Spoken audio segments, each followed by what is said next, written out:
Hello friends, good morning. Last time we have seen in detail the benefits of Anulom Vilom Pranayam. Now today we will discuss on another topic.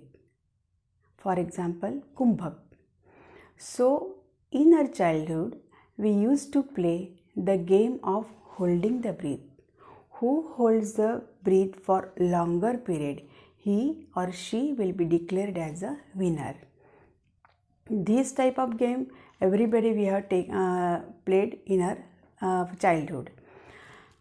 Then at the time of swimming we also have to hold the breath. At the time of singing we hold the breath. Otherwise we can say when any bad smell comes, immediately we close our nose till that smell goes away. So all these experiences we have taken. So for holding the breath, the same concept is also given in the yogic text.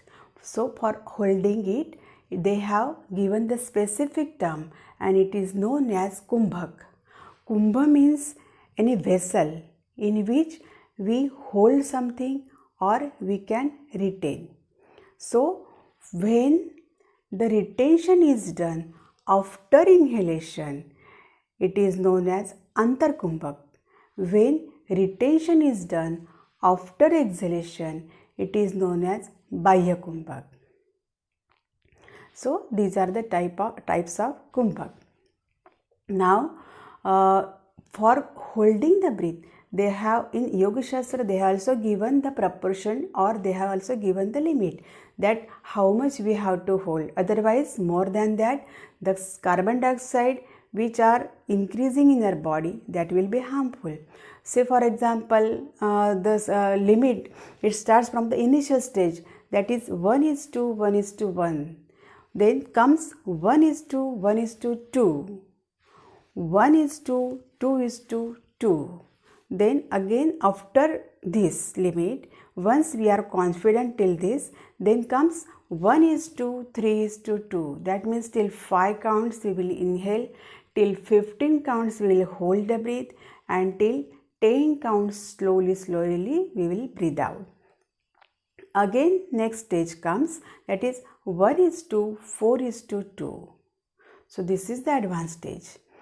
Now let's understand what exactly happens when we perform Kumbhak Sahib Pranayam.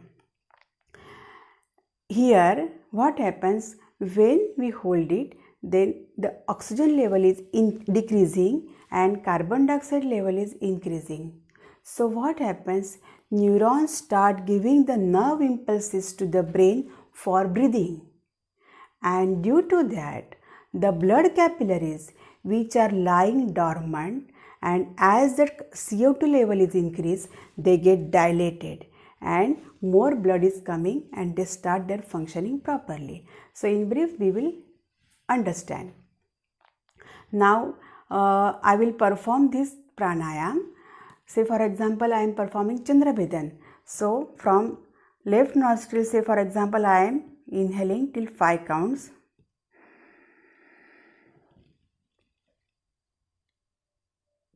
I am holding till 5 counts. I will bend down my head and I will lock my chin.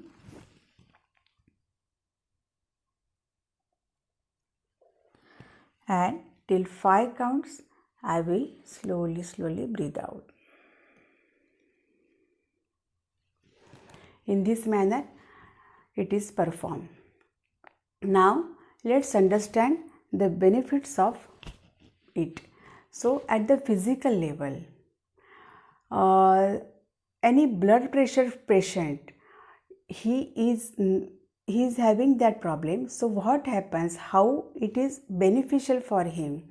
So the blood vessels, as the carbon dioxide level is increased, so blood vessels are getting here also dilated, and as they are getting dilated, more blood is coming from the heart, and so his increased blood pressure slowly comes at the normal level.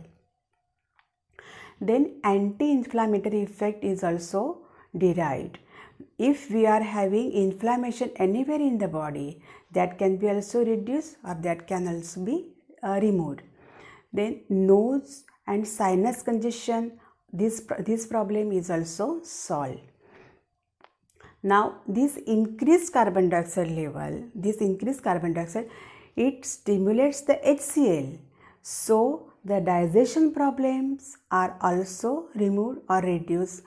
Constipation or indigestion problem can be solved.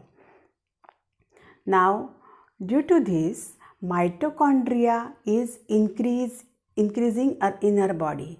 So more the mitochondria we have, more the energy we have, both level, physical and mental level. So we can perform in better way at physical level also and at mental level also. Similarly, hormones and enzymes, these are also secreted at the proper quantity in our body. So these are the benefits, physical benefits we have to keep in the mind. Now spiritual benefits. Spiritual benefits, of course, they are experienced at the advanced stage, they are experienced by the great yogis. But at this level only we will keep in the mind and we will try understand it. So now Muladhara Chakra. Muladhara Chakra is the seat of Kundalini Shakti, and this Kundalini is lying dormant at the bottom of our spinal cord. So when carbon dioxide level is increasing, at that time the temperature is also increasing and the immense suffocation is felt by Kundalini and immediately it gets awakened. This is the spiritual important benefit. Now another thing that the great yogis perform the kumbhak for longer period. So what happens, they are able to bring their control over all involuntary processes. They can, for example, they can accelerate the function of hypothalamus or they can even stop the function of hypothalamus. Then similarly, they can also stop their heart, they can also start their heart for number of the days.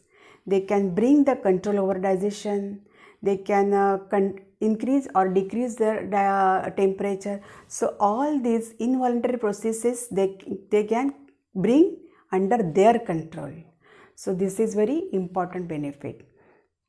Now many centers are lying dormant in our body, in our mind.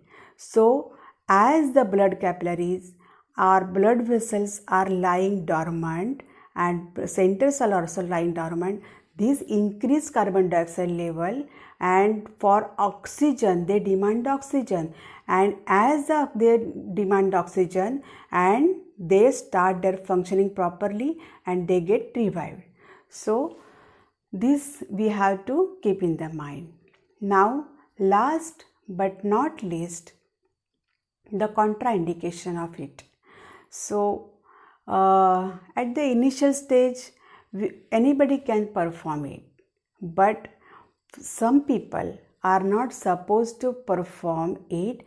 Say for example 1:3:2, from this stage they are not supposed to perform it. For example, the blood pressure patient, the heart patient, the pregnant woman, then the asthmatic person, for example, then the person who is having depression. So these people have to keep in the mind that till initial stage, that means 1:1:2 to 1:2:2, this much they can perform and they are also able to derive the benefit from it. But onwards that if they perform, so instead of having benefit, it may be having an adverse effect. So this is very important thing we have to keep in the mind. So this I wanted to share with you. Thank you for listening my video. Bye bye.